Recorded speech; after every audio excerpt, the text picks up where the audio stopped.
Hey everybody, welcome back. We're going to do another relatively simple model. There's a number of different ways to go about doing it. Order of operations is pretty important in this. You can get it done any particular way, but we're going to worry more about the way we actually cut this trapezoidal part right here instead of creating this face beforehand. If we do this, it'll make it a little more difficult. It still can be done, but let's go ahead and look at some dimensions. This is going to be in metric, and it's going to be in millimeters. It's also going to be just a plain and simple alloy steel. It's going to be 60 wide, 40 tall, and 40 in the depth. The trapezoid is going to be 40 at the base and 20 at the top, and this angular face is going to be 10 high from the edge. Let's go ahead and get started.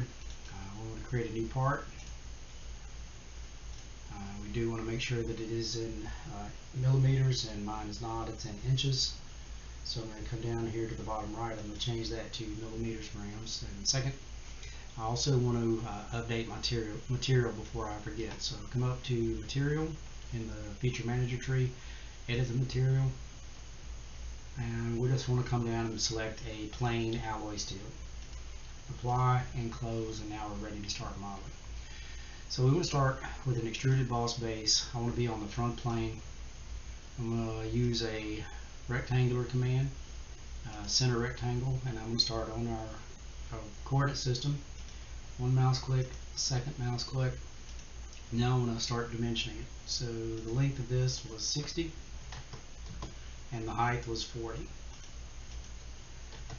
I want to verify that my sketch is fully defined, that I don't have some errant line, out here somewhere in the modeling space, so I exit the sketch. This time I want to use something different than a blind command on this. I want to use some reference geometry later on that the computer gives to us, in the program. So I'm going to use midplane, and we remember that this is 40 millimeters thick, so we accept that. Alright, the model should look like this. At the present time, we want to select an extruded cut, and I want to be on this very top surface. So I'm going to select it. I have to use a Control-A command for mine. This is the way it's set up.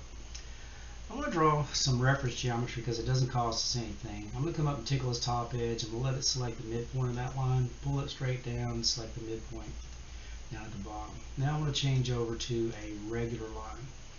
I'm going to draw my trapezoid off the model just to kind of give us a little bit of clarity. So I'm going to start with one line, pull it down. I'm going to exaggerate my lines a little bit, and we want to close this off. So hit the escape command. Alright, so there's a number of ways to really constrain this, but I want to come up and I want to add some relations. I want to pick this upper line, and part of our reference geometry that we drew on that center line, I want to make it midpoint.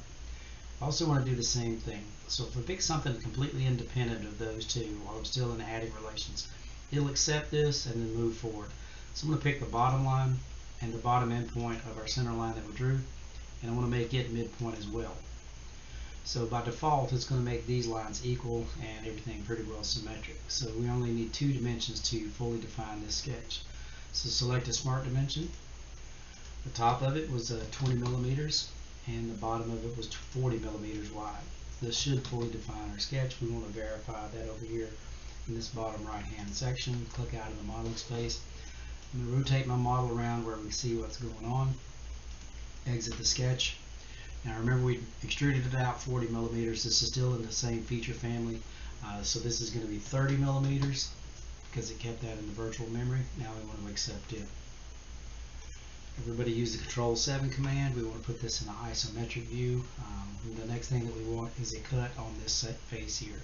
So select Extruded Cut. Pick this face. I'm going to use the Control-A command.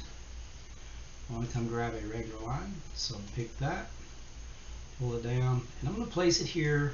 Even though it's fully defined, I want to show you something that you may not have seen before. So we select a smart dimension, and I'm going to pick this bottom endpoint and this bottom surface, pull it out, and place it down. It's going to yell at me.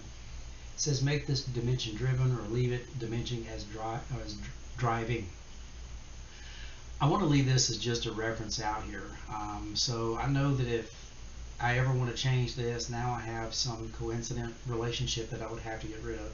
So I'm just going to leave it alone for right now because I know that's actually the right dimension for this particular model. So select OK, and now notice this is kind of a grayed out color. It's really not the colors that you're used to, but we're fully defined, so now we can exit our sketch, and we want to complete our cut. Now notice my cut is pointing down, so it's going to remove all of this material here. So I'm going to select through all.